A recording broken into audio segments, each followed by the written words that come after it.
What is up, guys? Welcome back to the channel, guys. We are in Scandinavia. Somebody sent me this video probably about a couple of weeks ago, and I looked at the time. I'm like, "Oh, this is a long video," and I was like, "I don't know if this might get blocked." Cause usually when I do like these type of videos, like documentaries and stuff, usually they'll get blocked. They'll get blocked. Cause I did one in the Netherlands probably months ago.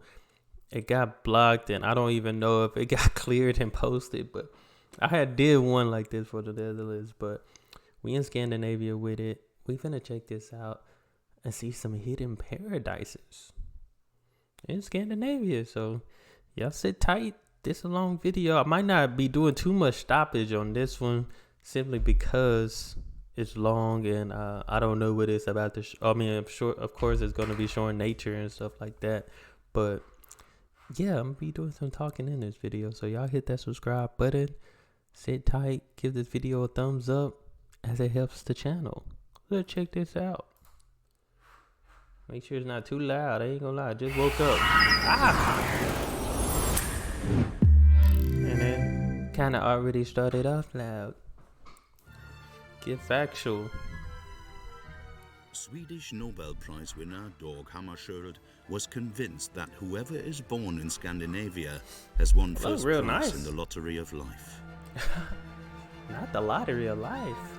Oh my, that is that a wolf? The world of Scandinavia fascinates nature lovers. At its heart, magical beings roam the landscape. That's rare.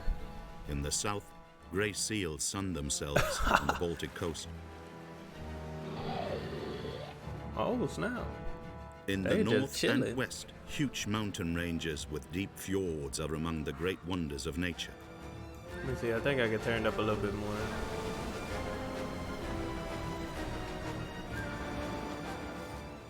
This is a region full of treasures and pristine landscapes.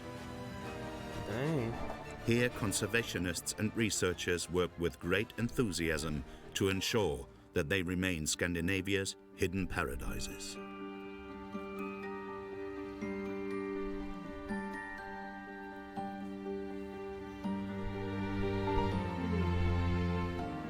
Like I'm watching the history geography channel. Yeah.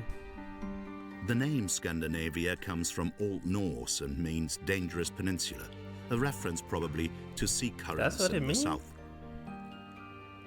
Just which countries make up Scandinavia is not clearly defined, but it definitely consists of Norway, Sweden, and as a rule, Denmark. The Scandinavian peninsula is comprised of Norway, Sweden, and the extreme northwest of Finland. I wonder if they will ever accept Finland. Scandinavian mountains form a natural border between the three countries. Located in the north of Sweden is the village of Nikkaluokta. Nikkaluokta consists of just a few scattered wooden houses in Swedish Lapland. Established by Sami reindeer breeder Niels Olsen Sari, the settlement is regarded as the gateway to Sweden's highest mountain, the Kebnekaise. This vast landscape is virtually uninhabited. In winter, the temperature can drop to minus 40 degrees. Wow. Dang. One creature I couldn't imagine that feels very much at home here is the elk, also known as moose in many other countries. With between 300,000 and 400,000 of these large deer, Sweden has a denser elk population than any other country. Oh, so it's a part of the deer family? The elk is the national animal of Sweden. I feel like if I would have said deer, y'all would have came for me. For sustainable management and a detailed knowledge of these majestic animals. And that is their field. Here in the northernmost area of research, Wiebke Neumann from Germany and Frederik Steenbacher are studying the elk's migration behavior. For Wiebke, it's a dream job. Oh, that is nice. Wildlife biologist, that's what's up. I couldn't imagine being a Swedish colleague are searching for fresh feeding traces.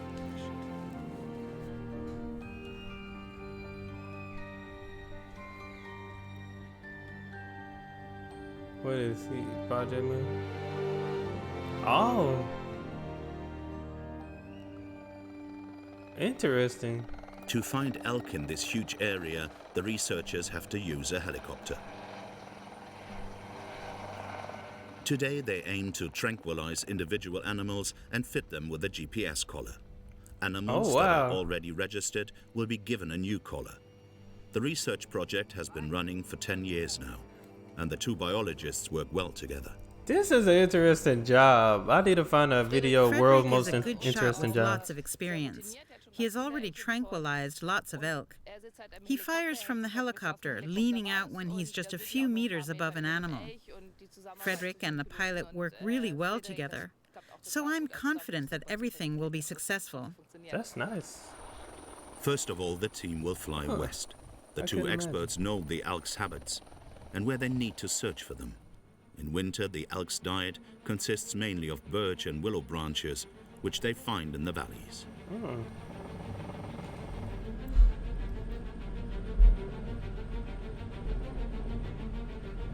Frederick loads his tranquilizer gun.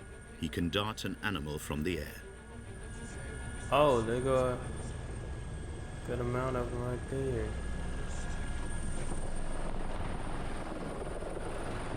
Oh, he only fires when the distance and angle are just right. I wonder how long it takes for them to be knocked out.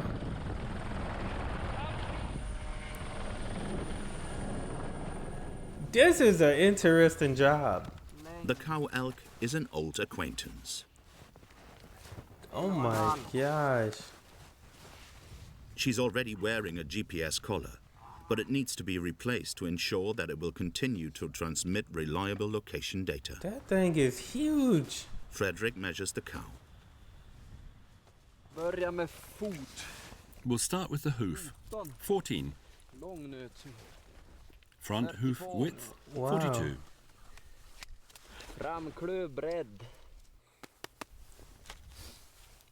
A vet monitors the animal's vital functions throughout the examination. He also takes a tissue sample. Frederick never ceases to be impressed by these majestic animals. People think that these animals act solely according to their instincts. But what fascinates me is that they are all individuals, each with its own special character. Another general assumption is that they all migrate in the same direction. But you will always find some elk doing their own thing.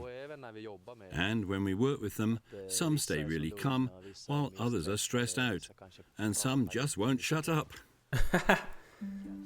After about 15 minutes, the vet injects an antidote to bring the female round.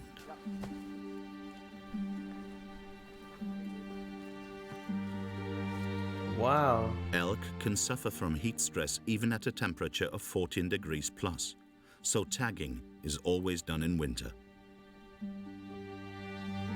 That's good.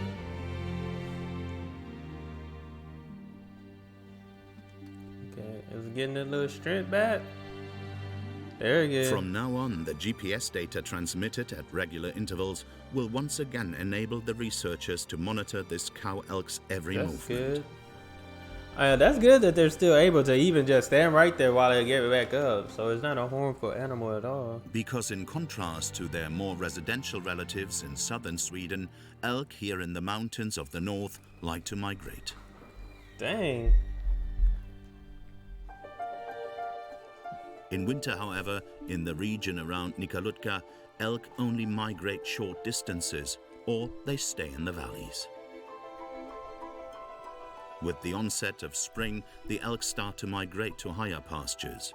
In doing so, they cover distances of up to 70 kilometers. They be on the move. This behavior is probably linked to the availability of food. In spring and in summer, elk like to eat herbs and leaves, which only appear later in the colder regions higher up. This is very interesting. Like I know there's wildlife people, because I think even the college I went to, with agriculture and stuff, people just dealing with animals in general. I think it's always interesting because I feel like most time outside of like dogs and cats and like certain animals you can have in your house, we try to deem like all these other animals as dangerous and stuff like that. But these things are far from that, it seems. Far from dangerous, for sure. The scientists have darted another elk. A cloth is placed over its eyes to protect the animal from light and anything else that might disturb it. Wow. This cow elk is being tagged for the first time. Within the framework of their research, Fredrik and Wiebke are also interested in the impact of climate change. How is the biggest living species of deer reacting to warmer temperatures? Elk can retain heat extremely well. In fact, it gives off hardly any body heat. It is so well insulated that it can tolerate very cold temperatures without any problem. On the other hand, as soon as temperatures rise a little, the elk gets too hot. It then has to search for cooler habitats. But they aren't necessarily a good source of food. Elk in the far north are still doing fine. Sweden now has 3 times as many elk as it had 50 years ago. Wow. Each year, around 80,000 elk can be shot. Hunting regulations in Sweden are strict. An adult elk eats up to 10 kilograms of food every day. The forestry industry complains that the damage this causes runs into millions. And yet, Sweden's most famous hoofed animal fascinates people time and again. Now that Especially one is when it appears as interesting. magically as this elk in southern Sweden. Wow, rare breed right there. Most white elk live in the forest of Värmlands, some 1,200 kilometers south of Nikkaluotka. These elk are not albino. Through genetic mutation, the pigmentation of their skin and coat has been lost, but not that of their eyes. Hunters often Wow, I spare would've these thought that extraordinary elk. That is the only advantage white elk have over their brown relatives. So they don't study these? These would be the most interesting ones to study right there. We're back in Nikkaluotka.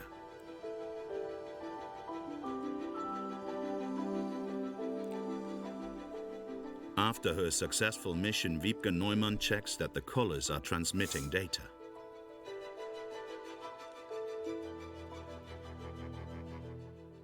After an animal has been darted and fitted with a collar, we make sure get that that it's whole moving easily. trail. This is extremely important because we bear responsibility for it, and it's not just after tagging it that we check on its well-being. We also monitor the animal at regular intervals throughout the year. We do this by keeping a check on its movements. And in the Wow. case of this particular elk, everything looks fine. That's real good. I mean, it seems The like they pop researchers right won't up. return here until next winter.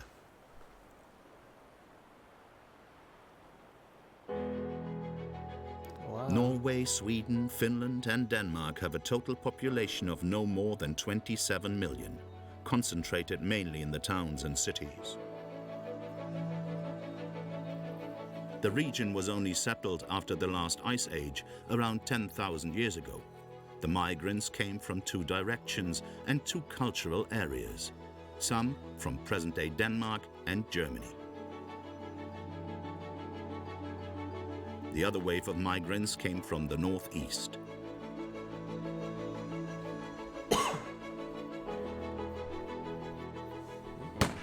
Oh.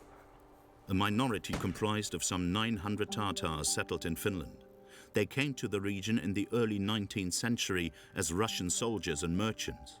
In Helsinki in 1925, they established the first Muslim community. Today, an estimated 80,000 Sami live in northern Scandinavia Wow. and on the Kora Peninsula, which belongs to Russia. They are regarded as Europe's only indigenous ethnic group. Another ethnic minority are the Kvens. In the 18th and 19th centuries, famine forced these descendants of Finnish immigrants to leave their homeland. Numbering around 10,000, today they live in northern Norway. So who settled where and when? How did migrant peoples down the age survive? What did they live off? Researchers are seeking answers to these and other questions north of Gotland on Gotska Sandern. Shaped by wind and water, this Swedish island is covered almost entirely by forest. Wow, I've never seen them talk about this island in videos. Gotska is regarded as one of the most remote places on Earth. Indeed, for centuries it's said this remoteness was of great value to pirates and seal hunters. Oh, you know what? I think I have heard about this. Today, sun worshippers like these enjoy the island. Originally established in 1909, this is Sweden's oldest national park. It is also a paradise for 250 different bird species. Dang.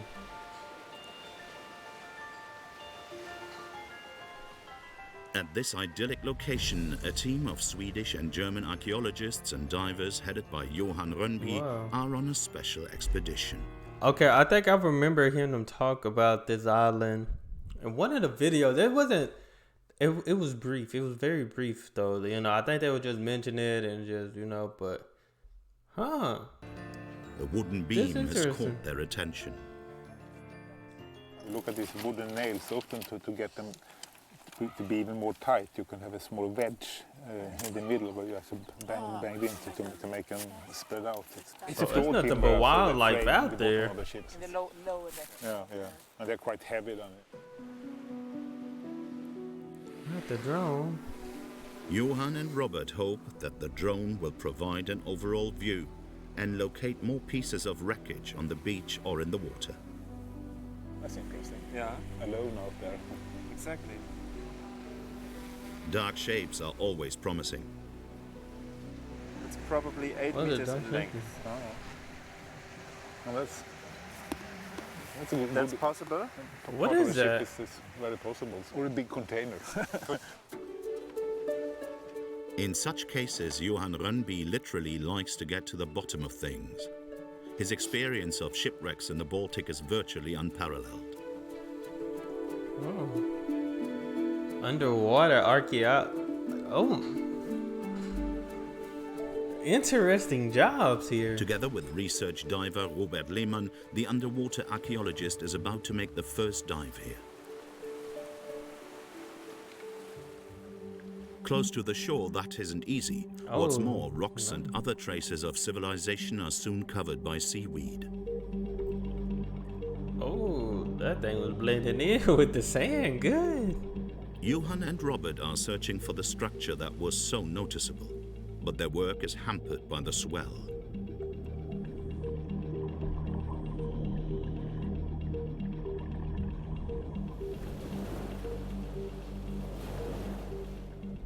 The sand that is stirred up has made the water cloudy. Johan sketches and surveys a collection of various rocks. There's now no chance the two will reach their actual goal today. Terribly difficult conditions because it's very shallow water out there. I mean, we were both kicked around all the time. and it's a lot of rocks and some sandy bottom between the rocks. But so we were moving back and forth in the waves and surprisingly few artifacts or piece of human activity. Time and again, ever since the New Stone Age, people have tried their luck on Gotska Sandön. I think that I need to see a video about the most interesting jobs in the world. These jobs are interesting, especially just dealing with nature, animals, and stuff like that. Because they do some interesting stuff. I couldn't imagine, my job being where I just go into water and, examine the nature. That's interesting. But the island that's has definitely not a smiled passion kindly on farmers and livestock breeders. Even today, fresh water is scarce. The 19th century lighthouse offers the team a good view of the area. One of them is Sabine Steen. What's she do? Osteo? Archaeology? I think I said that right. Osteo? Sabine has very personal links with the island's history. I have a relative here, Peter Gottberg, from my ancestors, and he worked here in the middle of the 1800s, and he were punished in Visby for the things what he done here on the island. And he took things from the boats, the wrecks, and also that he took people to a house and gave them dinner, and after that he shot them. Dang, that is From the hideaway at ruthless. Selöden Point, Sabine can observe grey seals molting. The animals do this once a year. Oh, they went at the The perfect spots for time. drying off are hotly contested.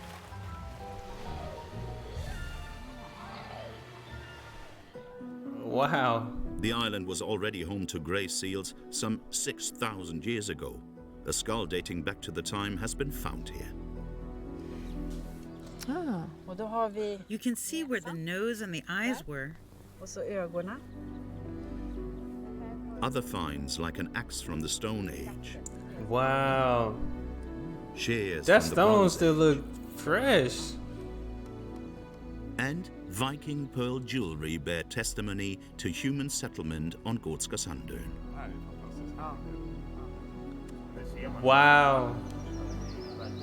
That's The 20th interesting. century survey map helps the researchers to allocate these finds to certain places on the island.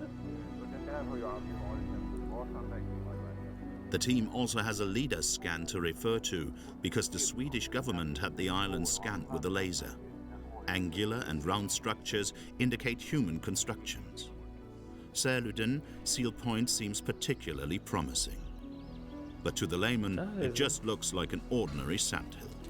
I think that's very cool that they able to go on this and find this stuff, cause that stuff look that I ain't gonna lie, it looked very fresh. Like, I mean, I'm sure they probably cleaned it off and did what they need to do, you know, to kind of, you know, I don't even know, refurbish, I guess the word I'm looking for, you know, make it look.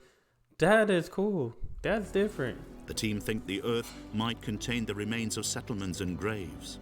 If so, it would prove that a larger group of people lived on the island for a longer period. Oh, they'll have to dig a good. The hill we talked about no longer exists. Wow. Johan and Sabine's colleague Nibjörn is taking sample of earth. Längst ner. The material right at the bottom is coal. The tiny remnants indicate that there was once a hearth here. Wow.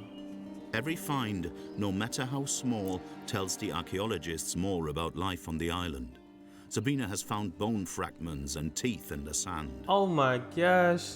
The teeth are also tell me that this teeth belong to adult seal because there is not deciduous teeth. It's a permanent teeth. Wow. Johan has come across a kind of brick. He knows from historical sources that the area served as a camp for the harbor. What we're seeing here is late 19th century house for people coming out from Gotland fishing and seal hunting out here. So this is actually part of the stove. The white That spot is over interesting. here is the area in front, right? That's a white sand there, yes. Exactly. So, yeah. So now we need to decide. I would say from here to here to here, and then. Johan needs pictures of the hill and the little slope. Dang, they got The their stuff technique is together. known This as is cool. photogrammetry. The drone takes pictures automatically. What? I didn't even know drones did that. What the heck? I need a drone. From the That is overlapping cool. pictures of the hill, the computer produces a 3D model. The round structure provides concrete proof of the existence of a grave. Oh my. This one is in. I ain't gonna lie. I always think about that. You know, as we see life as we know it on our day to day, it just make you wonder. Even here in the States, it make you wonder. Like the people that were here before us, many years ago, they could be right up under us, and we just building houses and stuff on top of them. That used to cross my mind. I used to think about that. I have never seen Because it's anything like, that. man.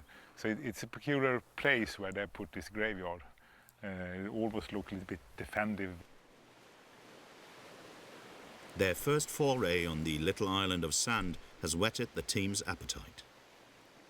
This is an extremely remote place in the middle of the Baltic Sea, but at the same time it's a cross point where people have passed for thousands of years. So it's a paradox really that you are on the most remote place in the Baltic Sea, but at the same time it's a cross point. We are in the middle of the Baltic where everybody have passed. So that's a fascinating aspects which I think will be important in the project in the beginning. Quite a few exciting stories still lie buried on Gotska Sunder.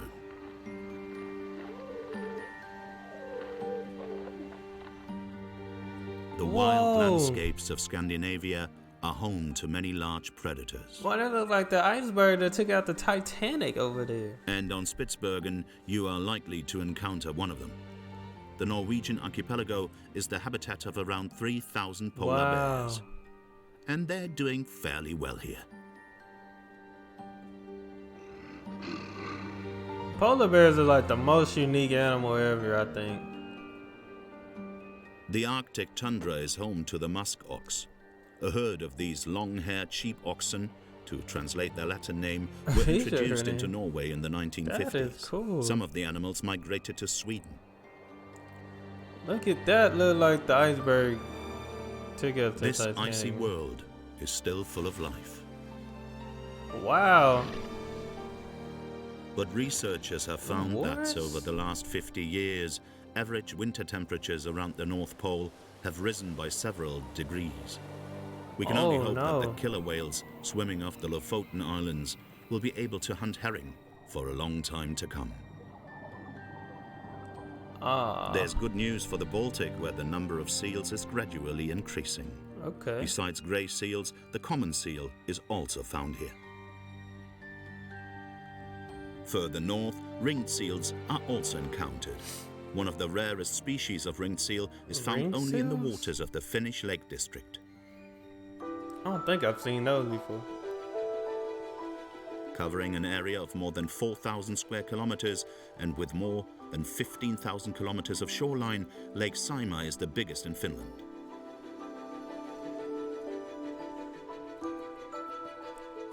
Man, all the nature. A labyrinth of...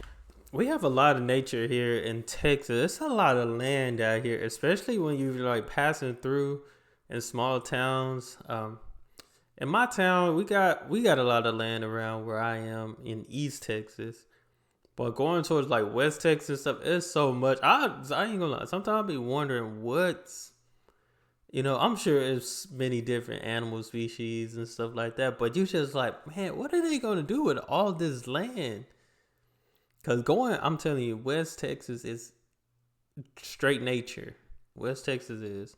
It is straight nature, man. Waterways and islands. That eventually they're probably just going to build houses. This vast lake region is the habitat of a species of seal which is threatened with extinction. Oh, no.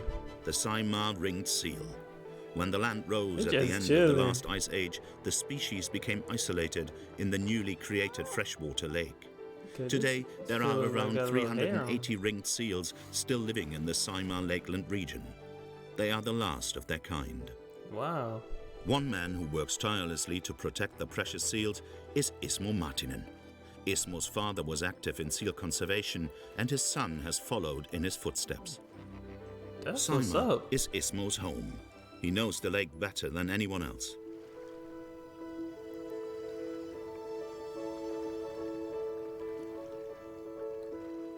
WWF Regional Director. For Ismo Martinen, his work is a matter of the heart. Norppa on niin harvinainen eläin, että the Saimaa ringed seal is such a rare animal that every Finn ought to do something for its protection. This uniqueness is the main reason for my work and also what motivates me. On no account must we lose the Saimaa ringed seal. By the middle of the last century, the Saimaa ringed seal had virtually become extinct, primarily because of extreme hunting. It was only in 1955 that the dwindling population was given official protection. Wow. But even so, numbers continued to decline. By the 1980s, only about 120 ringed seals were left. There are many reasons for the decline. The practice of fishing with nets in which the seals become ensnared is still a threat even today. But that's not all. Basically, the biggest threat to the Saimaa seal is climate change. In winter, the animals are dependent on the protection offered by the blanket of snow. If the earth continues to heat up, soon there won't be enough snow for the seals. That's what I was hearing. Like, I forgot, it was an article or probably something I seen on social media, how it was saying, like, even in like Antarctica and stuff, they saying how the temperatures are increasing. Like, that's pretty scary, interesting stuff right there. Places that we always known to be cold and stuff, heating up. That's why I said if it was ever winter, and especially I'm sure in Scandinavia, and y'all never seen snow in the winter time, that would be one of the craziest things to ever witness.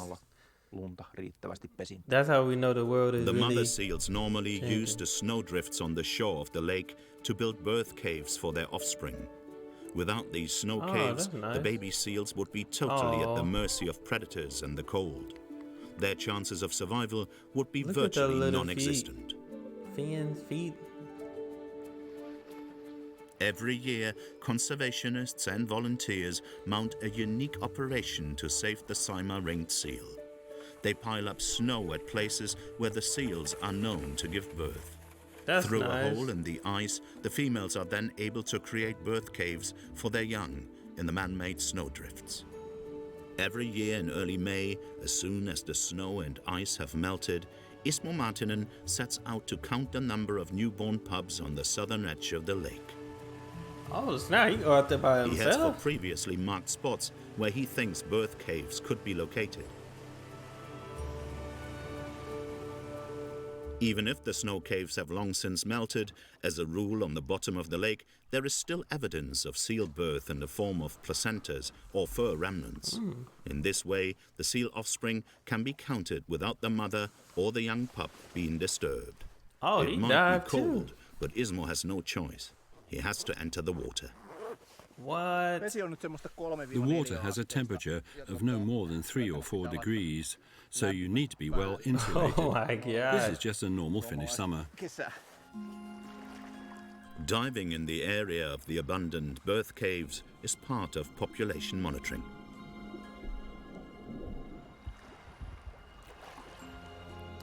Every find is important to Ismo, even if it's a dead baby Oh seal. no. Man, it takes a special kind of person to do these type of jobs, man. That's always regrettable. On the other hand, I expected to find a dead baby seal here.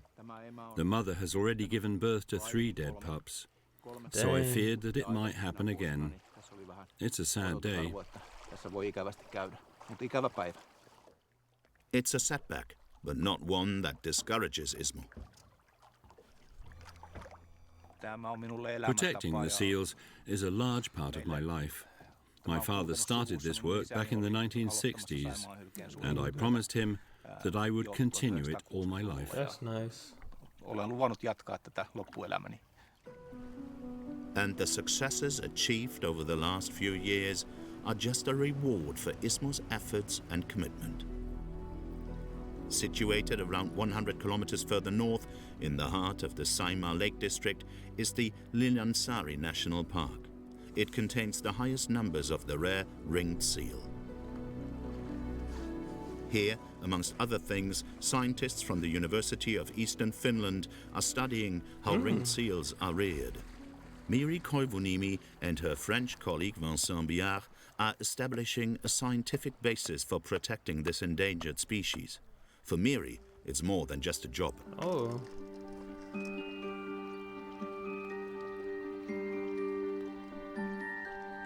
Oh, biologist. Man, I ain't gonna lie, I didn't realize how much biologists, archaeologists, well, I'm sure it's different type of works in these type of fields.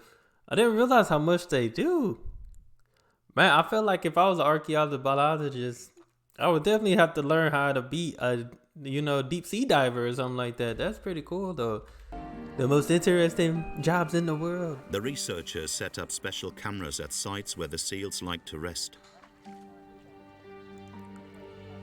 We are also using camera traps on the breeding sites for investigate the disturbance, the breeding sites. But now on the molting sites we are doing the photo identification study, so we can estimate how many seals there is in the Lake Saimaa, their survival, movement, and for example the social interactions. Later, Miri and her colleague evaluate the film material.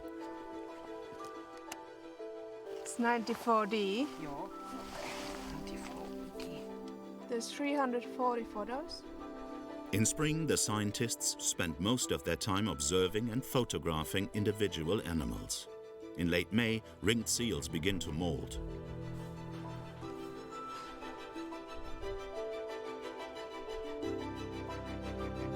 They look for suitable rocks near the shore. The warmth of the sun's rays stimulates the production of vitamin D, which is important if the new coat is to grow well. This gives the researchers their best chance of finding the seals. They caught one in action. There's a lot of people who are living in Lake Saimaa on this area who have never seen. Wow, look at the tail on the thing. Or fin, tail or fin? What? Probably a fin. Probably be more. I'm sure, like more like a fish type of. Since they live underwater. That is interesting. Living in Lake Saimaa on this area who have never seen a Saimaa ringed seal. It's very rare, and it's always very magical to see one. And I'm really happy that I've been able to do this work and see them even 10 seals a day. Whoa! One female sun worshipper became really famous. Her sun bath made Kullervo an internet star. A 24-hour webcam transmission of the ringed seal lolling about on a rock took her into the homes of 5.5 million Finns. Dang. In 2017, in just over 1 month, the live stream was logged onto more than 2 million times.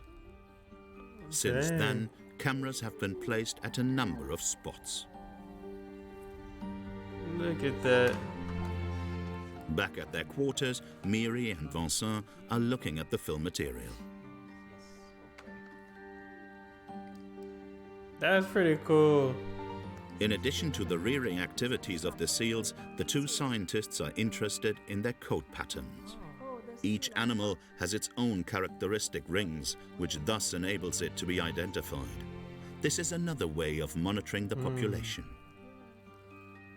Interesting. The last couple of years we had really great years. We have gotten over 80 pups on the whole Lake Saimaa, which are like the best years in a very long time. And this year we already also got like over 60 pups, which is great. So the population is growing.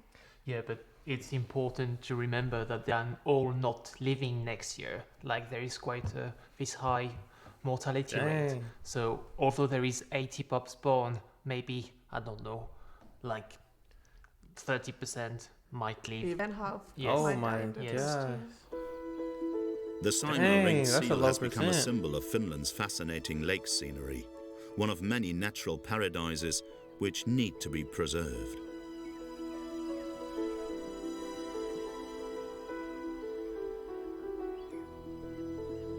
A quarter of the Scandinavian peninsula lies inside the Arctic Circle. Vast mountain ranges extend from the North Cape down to the Skagerrak. Upland plateaus, known as fjells, rise above the tree line. It's in autumn especially that these alpine tundra landscapes unfold their beauty. Oh my gosh. Parts of the highest mountain range in Scandinavia are located in the Sarek National Park. The Rappa Valley is truly breathtaking. That is. That's screensaver worthy. Wallpaper worthy right there. In southern Scandinavia, the chalk cliffs of Mønsklint are the highest on the Danish coast. Norway has more than 1,000 fjords. UNESCO has declared Geiranger Fjord part of the world's natural heritage. Oh my gosh. Sognefjord is also famous. More than 200 kilometers in length, it is the longest estuary in Europe. Fjords are spectacular testimonies to the end of the last ice age. When the glaciers retreated, seawater flowed into the U-shaped valleys. One of them, Hardanger Fjord, southeast of Bergen, is regarded as the most beautiful of all Norway's fjords. Situated above the fjord is the Hallingskarvet upland plateau. The massif belongs to the national park of the same name. One creature which feels at home in this cold, barren world is the Arctic fox. It is perfectly adapted to colder winter temperatures of up to minus 65 degrees. Look at that. I want one of those. Dang. Once indigenous, the Arctic fox was reintroduced into Norway only a few years ago. Wow. I'll trip out if we start seeing if a mammoth come back out of nowhere. I think that would be probably one of the craziest things in history. If somebody just discovered that, even the mammoths are extinct. We just seen a mammoth roaming around. That would probably be the craziest thing. But look how precious this thing is. I want one. You can't tell me you wouldn't. This is even screensaver where the people that we having the little wallpapers with the animals and stuff. That was also due to the efforts of Peter Bratten and Christopher Ullen Hansen. On behalf of the Norwegian Environmental Authority and within the framework of a special protection program, they devote their efforts to preserving the Arctic fox.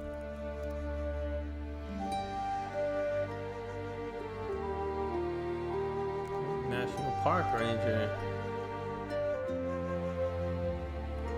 The National Park Ranger.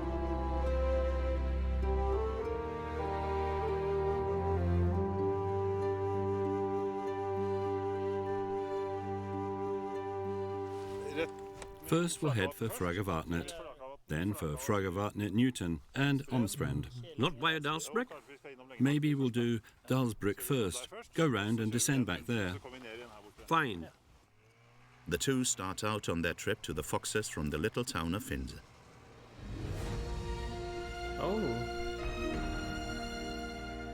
The Hallingskarvet National Park extends over an area of 450 square kilometers. The highest point on the plateau is close to 2,000 meters above sea level. Hey. In winter, the region is virtually deserted. Every year, Peter Bratten and his colleagues cover around 1,000 kilometers on their snowmobiles. They search for Arctic foxes and provide them with food. Oh, man. Okay, I ain't gonna lie. I would like to do this. We supply a total of 21 feeding sites in 14 different areas.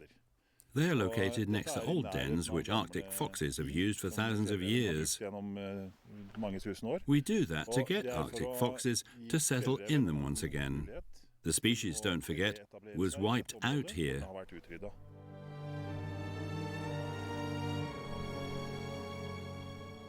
Its silky coat proved fatal for the Arctic fox. In the early 20th century, it was hunted mercilessly in Scandinavia. The snow-white fur was seen as a valuable and fashionable accessory, with dramatic consequences for the species.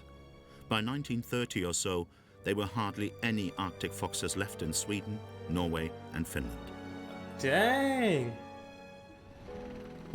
I see when people have like the animal fur, like he said, cause they was probably making a real killing off of that, off of them clothes and off them foxes. Dang. Like, I don't know. Have you ever just see animals and you can never think that, you would never probably think of that people used to hunt these types of animals and stuff like that. There's certain animals you'd be like, I can't believe that people used to hunt these things. This is one for me.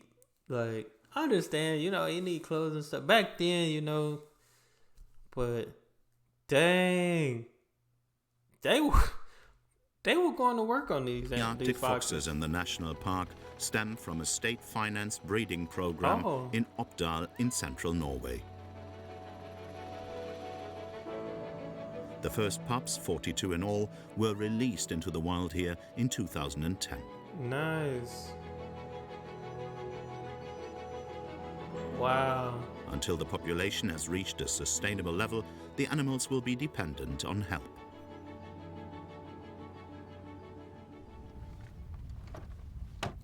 That's cool. In winter through to the end of May, the rangers check the feeding stations once a month. In summer, they make checks every 2 months.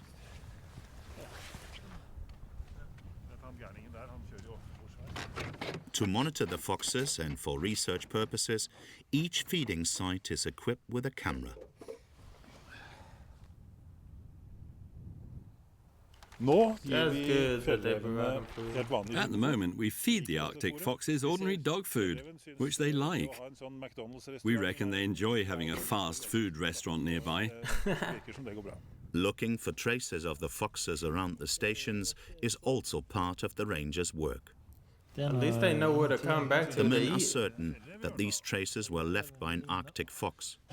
Bite marks also show that a red fox tried to get in. The red fox makes life hard for the Arctic fox. The red genus is much bigger and stronger than its white relative. Not only does the red fox compete with it for prey, it will also attack it. Dang. In some regions, the only way to protect the Arctic fox is to cull the red fox population. So they trying to stop their population too? Peter Bratton and his colleague approached the next feeding site on foot. They think that the nearby den could contain Arctic foxes and don't want to frighten the animals with the loud noise from their snowmobiles. Arctic foxes are normally born between May and early June. A litter consists of up to 9 pups.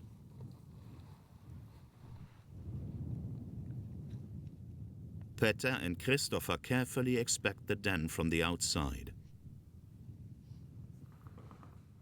Vi så med en gang at det var helt ferske spor inn I hiet. We've spotted fresh tracks at the entrance to the den, so we're certain the Arctic foxes are inside. Avføring. We've also found excrement and the remains of a reindeer they've eaten.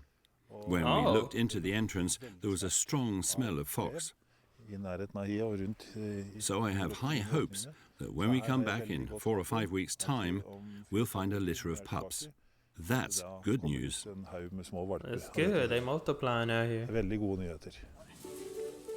If Petter is right, the litter will need to be caught, which was the aim of this operation in 2015. What is...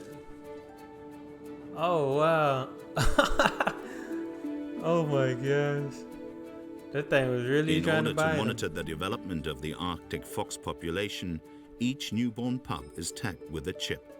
A DNA sample is also taken. Finally, Petter and his colleague check the sex of each pup. Oh. Last year, there were 6 litters in the Finland area alone, and 58 in Norway as a whole. Oh. It was a good year for the Arctic fox. Winter on the upland plateau lasts until well into May, and late September already sees the first snowfalls. The climate here is harsh and inhospitable. Nevertheless, Peter Bratton and Christopher Ulland Hansen can't imagine a better place to work. The world's most this interesting region is job. Fantastic, and it is great to work here. The best thing about my job is that I don't have to sit in an office. Oh, and everything. Instead, That's always good. I can enjoy this magnificent scenery every day. I love being in the mountains, in my spare time and through my job. And it's wonderful to have the chance to do something for nature here in Norway. That means a lot to me.